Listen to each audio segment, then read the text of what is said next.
We now continue with section 2.5, this time solving absolute value linear inequalities. Our example asks us to graph the solution set that satisfies the joint conditions the absolute value of x minus 3 is greater than 1 and the absolute value of y minus 2 is less than or equal to 3. For our solution, we first need to find the solution to each individual inequality.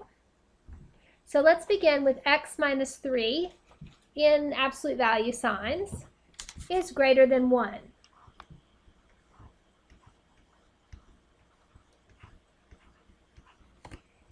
As you recall, back in chapter 1, we learned that if we have an inequality with a greater than and an absolute value, that it can be written as an OR statement. So this x minus 3 greater than 1 can be written as two expressions, one that is x minus 3 is greater than 1, or the expression x minus 3 is less than negative 1.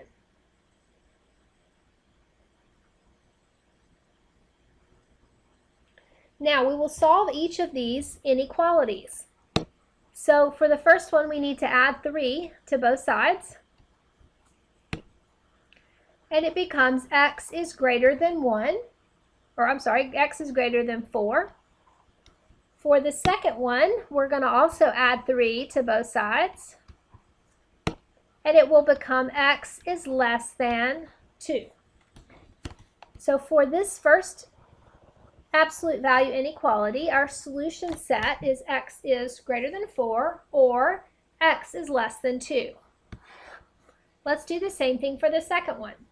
The second one has an absolute value of y minus 2 and it's less than or equal to 3. And again, back in chapter 1, we learned that an absolute value inequality that has a less than or a less than or equal to can be written as an AND statement.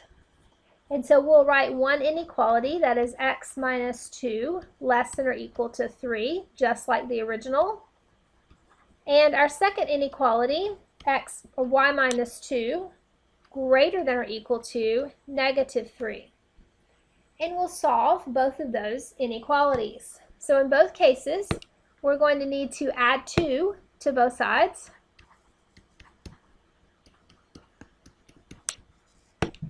And so the first one becomes x is less than or equal to 5, and the second one becomes x is greater than or equal to negative 1.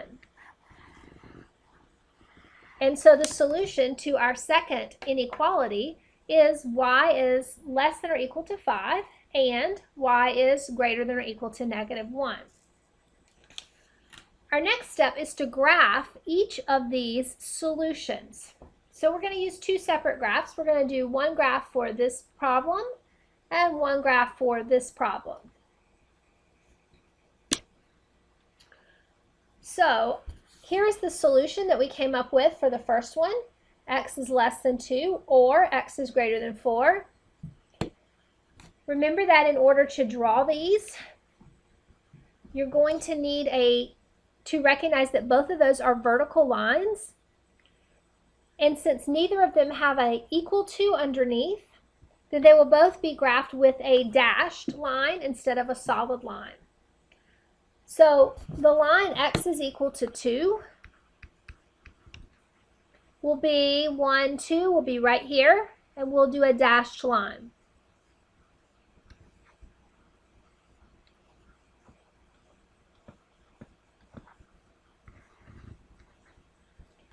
And the line x is equal to 4.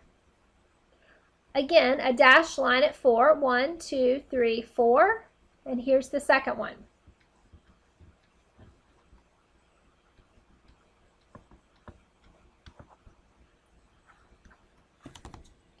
Then we have to decide which way to shade.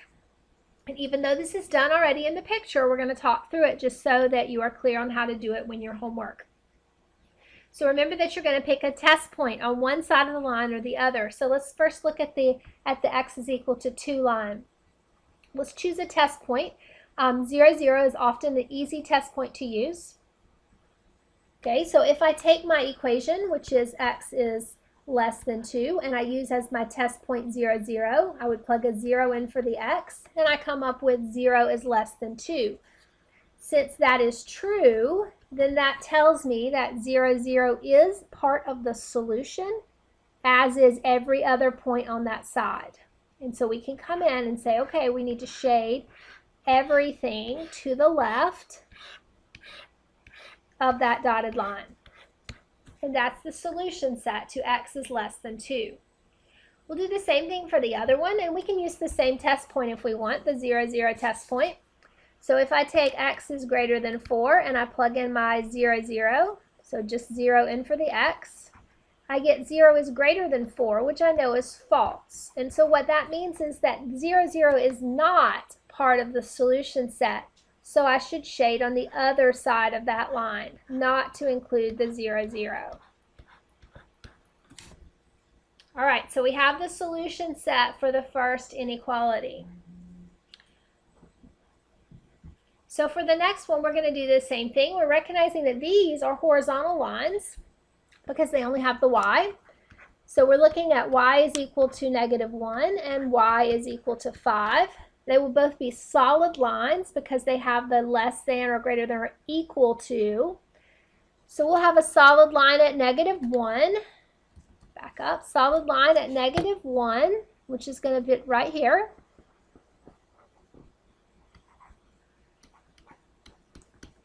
And we'll have a solid line at y is equal to 5, which will be up here.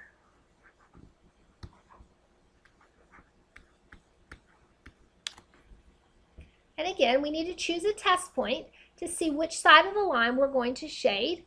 Remember that an and means that we're going to be shading the intersection of those two solution sets. Okay, so let's start with the y is equal to 5, and I'm going to use 0, 0 as my test point again. Okay, so I have as my original equation, y is less than or equal to 5. We are going to plug in a 0 for the y, giving us 0 is less than or equal to 5, and that is true, which tells me that I am going to shade everything on that side of the line. So here's the line. 0, 0 is the solution, so we are going to be shading everything on the 0, 0 side. Okay, now we'll do the same thing for the x, or the y is greater than or equal to -1. We'll use the same test point. So we'll plug 0 in. All right, so what about that? 0 is greater than or equal to -1? Yes, that is true. So when I shade from this line, I want to shade to include 0, 0. So I'm going to be shading up from this line. So we will shade everything above that line.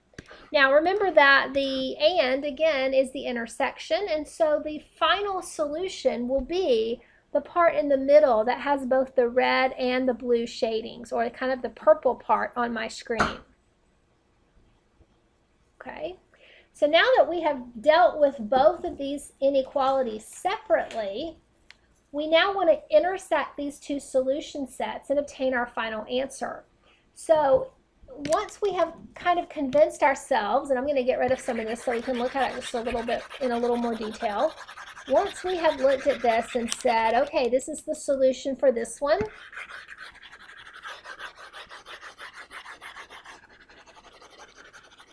and this is the solution for this one, then remember that in our original problem, we had an and in between. Okay, go back and look. All right, so in our original problem, we were looking at one inequality and the second inequality. So we want to look at where these two inequalities intersect. Okay, so it's almost like if you were able to take this graph and pick it up and move it on top of the other graph, where would they cross? Okay, and so you're looking at places that they have in common. So they would definitely have a common shaded area here. They would not right here because this is only pink. It's not also the blue, but this is both. Okay, And so I'm going to move that back, and then we're going to take a look at a slide that shows that final solution set. All right, and so that is exactly what we said before. We'd have a section on the left, a section on the right, but not in the middle because that was only a pink section. So this graph shows our final answer, our final solution set to our problem.